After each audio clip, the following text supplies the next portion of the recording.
Izahay ato amin'ny chaîne YouTube Nouveauté Gasy moa dia faly foana miarahaba anareo isaky ny mandatsaka ny video ato ary tsy kivy tsy ketraka hanentana ianareo rehetra mba hiabone ny chaîne ary ho an'izay efa ny abone dia ankasitrahana foana eram-po eran-tsaina.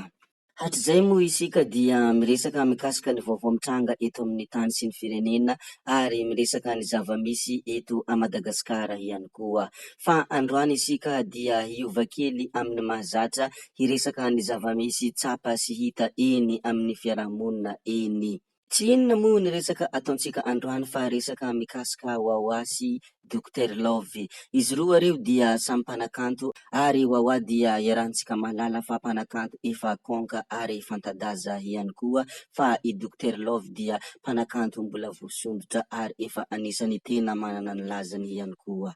Mahatonga isika androany hiresaka mikasika any mpanakanto Wawa sy Dr Love zay dia avy amin'ny zavatra hita sy tsapa mikasika ny mpanakanto Dr Love.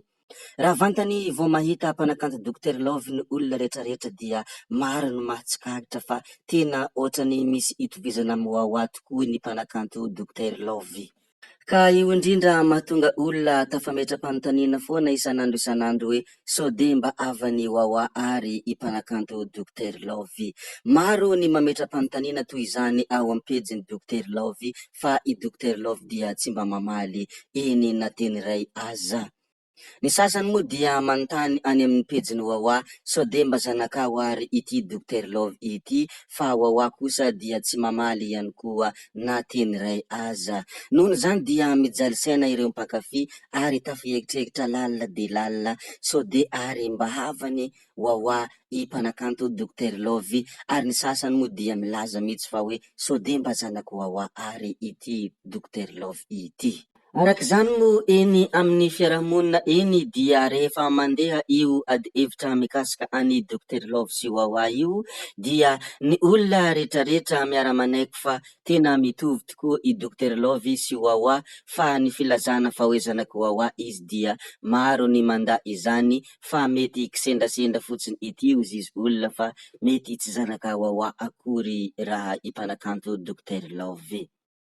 Na zany na tsy zany anefa dia raha ny taona no ampitahaina dia voateraky ny Wawa soamantsara ny mpanakanto Dr Love, fa olona kosa milaza ka manao hoe i Wawa dia tsy possible, i Wawa dia tsy mety hanary izany anaka izany, nohon' izany raha zanaka Wawa i Dr Love dia mety efa niraisiny an-tanana ary niraisiny andraikitra ihany koa. Ny sasany moa milaza hoe mety mandray andraikitra Wawa any ambadibadika any ary mety mandray an-tanana ny mpanakanto Dr Love ihany koa, fa tsy henontsika ety ivelany ary tsy henon'ny pibliky ny zavatra toy izany. Izany moa ny fanehoan-kevitra n'olona sasany rehefa raikitra ny ady hevitra mikasika ny mpanakanto Dr Love sy mpanakanto Wawa izay, fa ny sasany moa dia miziriziry miheviny sady feno ahiahy fa tena zanaka Wawa tokoa raha ity mpanakanto Dr Love ity.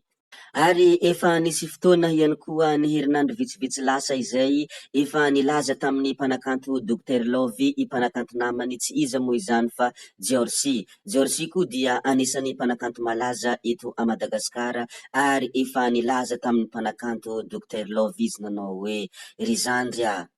tena mila mametra-panontaniana ela fa sao de mba zanaky Wawa ela ty hoy i mpanakanto Diorsi, ary sao de zazi-tanin'ny Wawa ho izy. Anatranatra niary zandria satria aho izy dia zoky, fa tena feno ahiahy tanteraka aho izy mpanakanto Diorsi, fa tena sao de mba zanaky mpanakanto Wawa ela ty ho izy. Izany dia midika fa tena tsy olona iray, iroa na telo fotsiny no feno ahiahy amin'ity mpanakanto Dr Love ity, ary tsy olona iray ihany koa no mahatsikaritra fa tena misy itovizana amin'ny mpanakanto Wawa izy. Ary efa henon'ny sofiny izany fa izy dia tsy taitra, tsy hay hoe inona ny zavatra tsy mahataitra ilay mpanakanto, fa tena ny ankamaroany olona rehetrarehetra no efa milaza aminy fa hoe tena mitovy amin'ny Wawa elary zandria. Ny zavatra tena hita sy tsikaritra mampitovy any mpanakanto Wawa sy mpanakanto Dr Love zay moa dia ny tarehy amam-bika ary ny endrikendrika rehetra dia tena misy itovizana amin'ny Wawa daholo. Ary tsy ny ampahany iray ihany no mitovy fa tena ohatrany efa tena hitovy zato isan-jato mihitsy. Etsentan'izany ihany koa ny fahaiza mihira dia mitovy, ny timbre vocal moa izy ny teny vahiny dia mitovy, ary ireo fomba famindra, ny fomba rehetrarehetra ataon'ny Dr Love dia misy itovizana amin'ny wah-wah daholo, afa tsy ny gadon-kira izay ivoizina, iny ihany no tsy mampitovy ny mpanakanto wah-wah sy mpanakanto Dr Love, satria i mpanakanto wah-wah dia mitondra ny gadona salegy ary antosy sy ny sisa tsy voatanisa, fa i Dr Love dia mitondra zokizoky sy silo. Iny ihany no tena tsy mampitovy ny mpanakanto wah-wah sy mpanakanto Dr Love, fa na zany na tsy zany anefa dia misy fotoana ny mpanakanto wah-wah dia manao zoky love ihany koa, ary any no tena ahafantarana fa tena misy itovizana ary mbola misy itovizana ihany koa i mpanakanto wah-wah sy mpanakanto Dr Love rehefa mitondra izay gadona zoky love zay i mpanakanto wah-wah, tena atsikagitra fa misy itovizana amin'ny Dr Love ny fomba fihirany sy ny fomba fanaovana ireo composition rehetrarehetra ireo. Noho zany dia tena mbola mistery amin'ny vahoaka malagasy ary mbola mistery indrindra amin'ny mpankafy wah-wah sy mpankafy mpanakanto Dr Love ny fifandraisana misy eo amin'ny Dr Love sy mpanakanto wah-wah izay, ary tena mbola tsy ambaratelo sy zava-miafina lehibe ny fifandraisana misy entre ny mpanakanto wah-wah sy mpanakanto Dr Love izay. Ny sasany moa dia mbola miziriziry amin'ny heviny hoe tena zanaky wah-wah ity, ny sasany kosa milaza fa mety kisendrasendra sy fitovian-javatra ihany foana fa tsy zanaka wah-wah akory raha i mpanakanto Dr Love, ary miandry valiny avy amin'ireo ny olona tsirairay, eny na amin'ny wah-wah aza eny na amin'ny Dr Love, mila iray amin'izy ireo mba mamaly hoe izaho dia tsy zanaka mpanakanto wah-wah, na i wah-wah milaza hoe izaho dia tsy zanako i mpanakanto Dr Love fa mety olona mitovitovy fotsiny. Ary raha ohatra mamaly wah-wah hoe i Dr Love dia zanako, ary mety tombony lehibe ho an'ny mpanakanto Dr Love izay, satria mety hitombo 2, 4, 5, 10 aza ny tahany mpankafy azy, satria i mpanakanto wah-wah dia anisan'ny mpanakanto efa any amin'ny avondrindra ary efa be mpankafy lohany ihany koa eto Madagasikara. Nohon' zany raha vantany vao maheno fa zanaky mpanakanto wah-wah i mpanakanto Dr Love dia tena mety tombony lehibe ho an'ny Dr Love izay zavatra izay.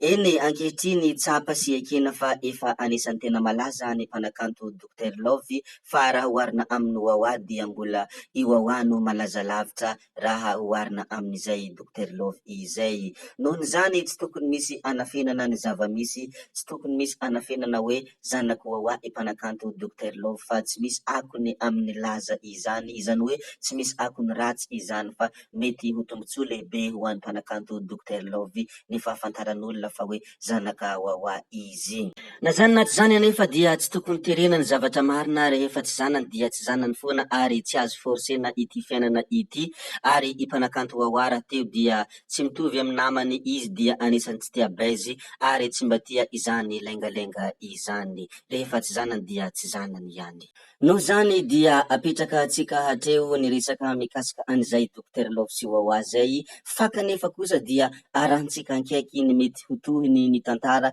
arahintsika hankaiky mba ahafantarantsika ny tena fahamarinana marina misy eo anatrehany mpanakanto Dr Love sy mpanakanto wah-wah izay.